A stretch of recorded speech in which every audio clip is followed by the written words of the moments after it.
Bonjour et bienvenue pour cette pause café, thé, tisane avec Bruno. Aujourd'hui, ma réflexion, elle s'intitule Terminator versus Jésus.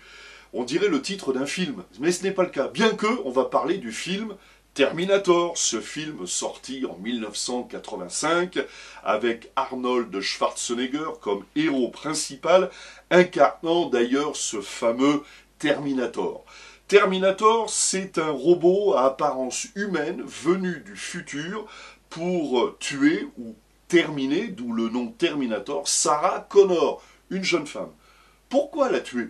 Parce qu'elle donnera naissance plus tard à un garçon, John, qui deviendra un des héros de la résistance qui combattra et vaincra les robots, les machines qui auront dans le futur pris la place des hommes et auront pour but d'éradiquer toute la race humaine. En bref, les machines qui gouvernent le monde dans le futur décident d'envoyer un robot dans le passé afin de changer le futur. Bon, je vous fais grâce des autres Terminators qui sortiront après, notamment le 2, dans lequel Terminator, le tueur, devient le protecteur de John, etc., etc. Mais je vous fais grâce. On va s'intéresser au premier Terminator. Il me fait penser à Jésus. Ouais, c'est étonnant dit comme ça. Hein. Bon, Terminator, c'est en quelque sorte l'anti-Jésus. Terminator, il vient du futur pour détruire la race humaine. Eh bien, Jésus, lui, il est venu du passé pour sauver la race humaine.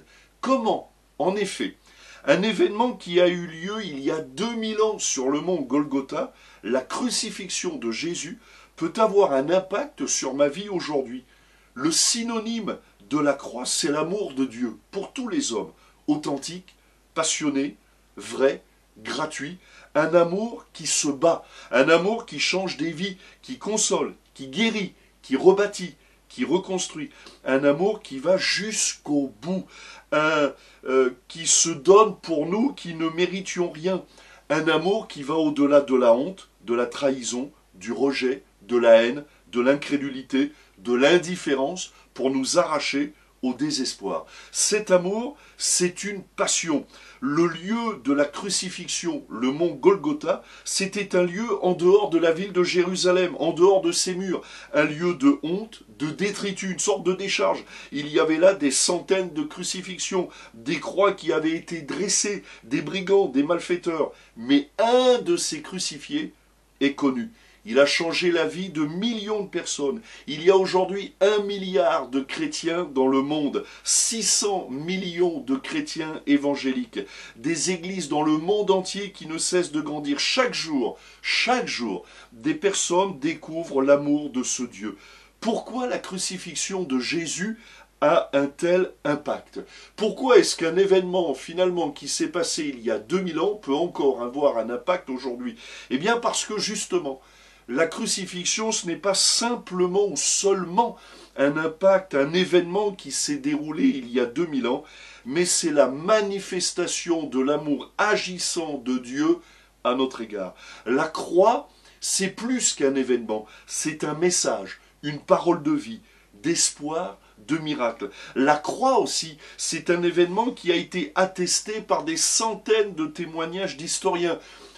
En introduction, là voilà, je vous ai parlé de Terminator, on le sait, Terminator c'est un film de science-fiction, il n'y a rien de réel, il n'y a rien de vrai, Arnold Schwarzenegger, il n'y a que ce comédien qui est réel, mais nous savons bien, toute cette histoire n'existe pas. Mais la croix, elle, la crucifixion de Jésus est réelle, Jésus a réellement existé, et elle est attestée, la vie de Jésus est attestée, la crucifixion de Jésus est attestée par des témoignages d'historiens, la résurrection de Jésus est attestée, le tombeau gardé de Jésus, gardé par des soldats romains, imaginez, 5 à 6 soldats à tour de rôle est vide, les disciples désabusés ont vu Jésus ressusciter, Jésus est apparu à ses disciples à 11 reprises, pendant 6 semaines, et ensuite il est apparu à 550 personnes à la fois,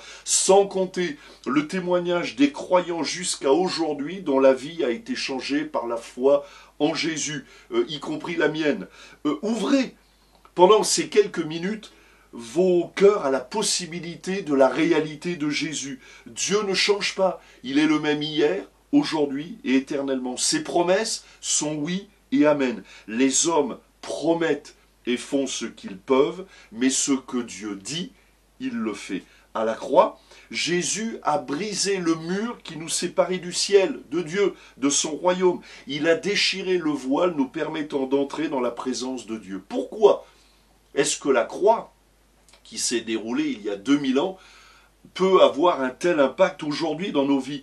Eh bien, lorsque quelqu'un réalise que nous ne sommes pas seulement un corps, mais qu'il y a une dimension spirituelle, un être humain, tout être humain, vous, moi, nous avons des besoins, nous avons une conscience. Le philosophe mathématicien Blaise Pascal a écrit ceci: il y a dans le cœur de l'être humain un vide en forme de Dieu. Seul Dieu peut le combler, le remplir. Et celui qui refuse, qui doute, qui est indifférent, qui rejette, qui néglige cet aspect spirituel de son être, sera toujours dans l'insatisfaction. C'est ce qui fait que peut-être vous-même, qui m'écoutez là, vous êtes dans l'insatisfaction parce que remplir son estomac et avoir des relations humaines ne suffit pas.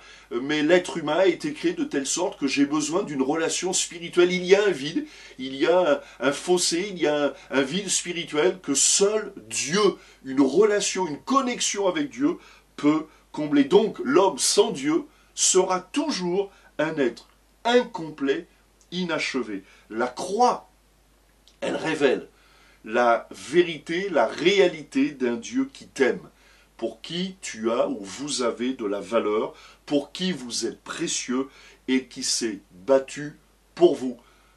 Soyez bénis.